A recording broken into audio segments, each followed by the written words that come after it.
메이저리그는 선수들을 판단할 때 20에서 80 점수를 그 안에서 이제 저희가 적용을 하게 됩니다. 최고 높은 점수를 받는 선수가 누가 있는지 80점 정도에 있는 선수들은 이제 올스타급 선수라고 저희가 컷쇼 정말 풀타임으로 팀에 도움을 주는 선수다라고 판단되는 선수들은 제가 맞춰보겠습니다. 네.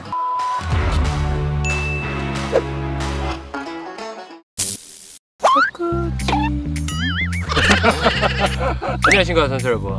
요번에는 메이저리그 스카우터는 과연 무엇인가, 그것이 한번 알고 싶다. 한번 가보도록 하겠습니다. 네. 저 같은 경우는 이제 메이저리그 스카우트를 저는 이제 면접관이라고 표현하거든요. 면접관. 네. 면접관이라는 표현은 뭐냐면 선수들 점수로 채점을 해요. 네. 그래서 야구에 관심 있는 분들은 아시겠지만 메이저리그는 이제 선수들을 판단할 때 20에서 80까지 점수들 그 안에서 이제 저희가 적용을 하거든요.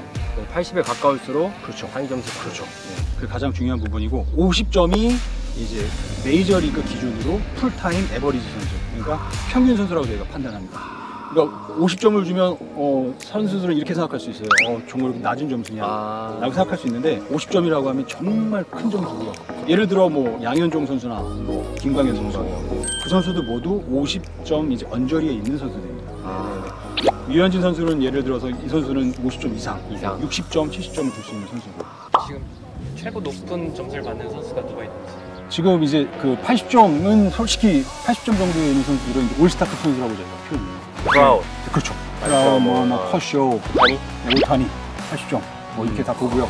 지금 제가 예를 들어 얘기하면은 이제 우리나라에 있는 선수들은 KBO 선수들은 거의 다 40점대라고 보시면 됩니다.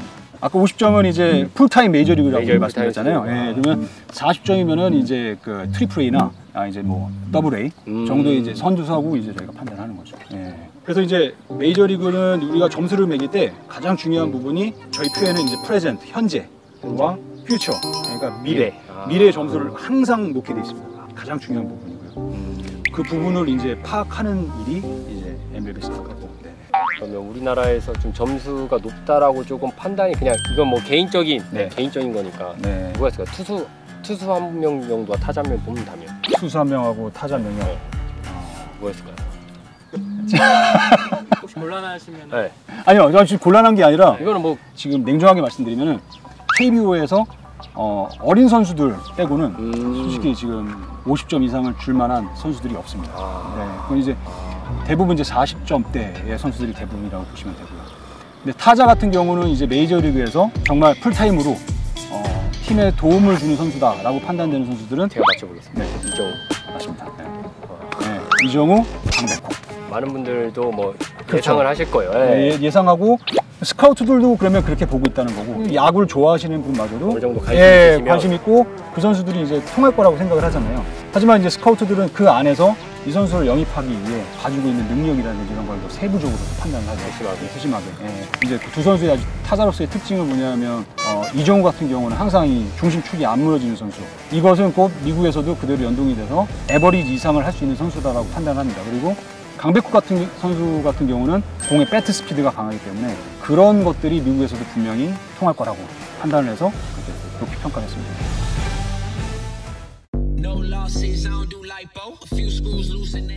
많은 분들이 자유롭게 가르쳐야 된다, 놀면서 하는 게 중요하다고 말씀을 하지만 저는 개인적으로 생각하는 게 뭐냐면 자유분방함 속에 분명히 자세라든지 이런 부분들은 어떠한 틀은 반드시 잡아줘야 된다는 것이 제 개인적인 생각이고요. 움직임에 대한 기본적인 틀은 어릴 때부터 어느 정도 그거를 자꾸 습득시키게 해줘야 어릴수록 더 빨리 몸에 체득을 할 수 있는 것 같아요. 네, 어릴 때일수록. 스카우트 같은 경우는 선글라스를 항상 끼고 보잖아요. 근데 그게 이제 멋으로 끼는 게 아니라 그 안에서 선수들의 움직임을 이제 보기 위해서 이제 선글라스를 끼고 이제 선수를 판단하는 겁니다. 근데 그 안에는 이제 선수들이 뛰는 모습부터 해서 더그아웃에 들어가서 하는 행동이라든지 이런 것들을 저희는 주의 깊게 관찰을 하거든요. 그런 것까지 봐요. 다 봅니다. 야구장에서 야구하는 거 외적인 움직임까지 다 본다는 거죠. 아까 말씀드렸다시피 현재와 미래를 이제 판단하는 데 있어서 저희는 스카우터들은 지금 현재를 보기 때문에 현재 이 선수가 정말 하루하루 열심히 하는 모습을 보이는 선수라고 하면 그건 그 미래의 점수를 연동을 시킬 수가 있는 거거든요. 현재 성실함. 네, 맞습니다. 성실함이 중요합니다, 여러분. 성실함은 정말 중요한 요소예요. 그걸 영어로 이제 메이크업이라고 하는데 저희는 그 메이크업을 적는 점수가 란이 있습니다. 야구를 임하는 자세, 태도, 성실함. 네. 네, 저도 많이 강조를 하거든요. 그렇죠. 친구한테. 본인들이 하루하루 열심히 하는 모습을 보이면 그게 바로 미래의 결과로 나타나는 거기 때문에 미래의 점수를 받을 수 있는. 네. 이 부분을 좀 오해할 수 있는 게 많은 분들이 메이저리그 야구하면 얘네 그냥 설렁설렁. 설렁설렁 이건데 네. 저도 지금 현재 마이너리그에 있는 선수들, 현역에 있는 분들 그때 뭐 배지환 선수라든가 아니면 최현일 선수 이런 분들한테 얘기 들어보면 자율분방 안에서 엄청난 체계와 본인만의 야구에 대한 그런 메커니즘에 대한 어떤 루틴이라든가 이런 훈련에 대한 이런 것들이 틀이 우리나라랑 비교할 수 없을 만큼 엄청 잘 잡혀 있다. 맞아요. 자기가 스스로 야구를 어떻게 해야 되는 이런 것들이 되게 잘 돼 있어서 네. 저도 그런 걸 좀 아이들한테 많이 좀 주입을 시키려고 노력하는데 이게 어릴 때부터 우리나라에서 아마추어에서 그런 환경에서 아이들이 안 하다 보니까 습관을 들이기가 되게 힘든 거예요.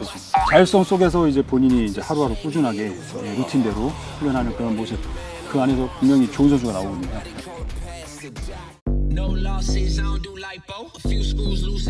타격 중에서는 이제 제가 지금 말씀드리고 싶은 게 뭐냐면 스카우트들은 이제 비디오 촬영을 하거든요. 네.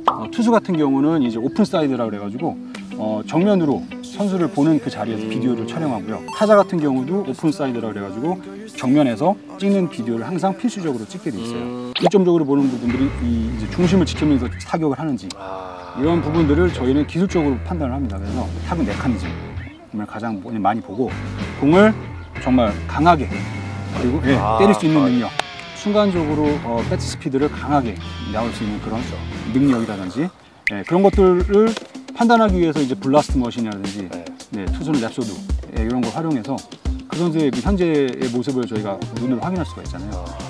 그래서 저희는 지금 현재는 메이저리그 스카우트들은 지금 그런 이제 통계 쪽으로 스카우팅을 더 많이 넓혀서 선수들을 지금 파악을 하고 있습니다. 아마추어 선수들.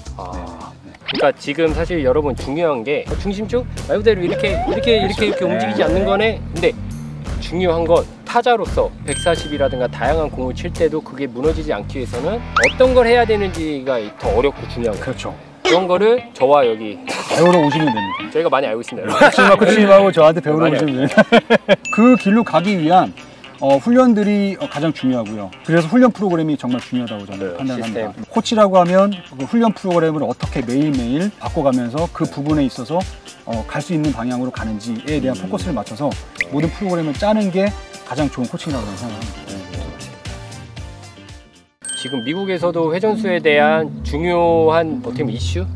굉장히 중요하다는 이야기를 많이 하는데 맞습니다. 왜 그렇게 중요한지 예로 제가 구단에 있을 때 이제 있었던 일들인데 이거는 뭐 그냥 말씀드려도 되는 부분이니까 말씀을 해드리자면 제가 그때 당시에 구단에 보고했을 때 정말 유명한 우리나라의 유명한 아마추어 고등학교 선수가 있었습니다. 그래서 그 선수와 계약 직전까지 이제 갔는데 그 계약 직전에 저희가 최종적으로 판단했던 부분이 바로 트랙맨을 활용해서 그 선수의 지금 현재 지금 모습을 저희가 무조건 확인을 해야 된다라는 부분이 저희 스카우트 파트의 이제 그 마지막 최종 관문이었습니다.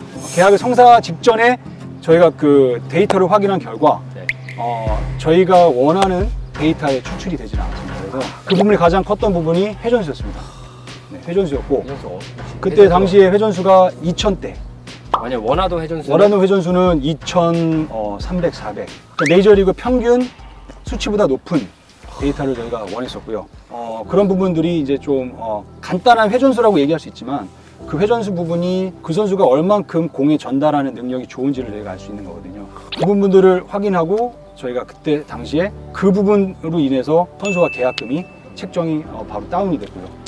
그 부분에서 협상이 결렬됐던 사례가 있습니다. 그래서 데이터에는 이제 일정 부분 담겨 있는 것들이 그냥 수치화 된다고 볼 수 있지만 그런 것들이 쌓이면은 그 선수의 현재 그 능력을 볼 수 있기 때문에 그 선수의 저희가 그 데이터를 반드시 이제 메이저리그에서는 반드시 좀 보겠고 아마추어 스카우팅할 때도 반드시 중요한 것으로 보고 있고요.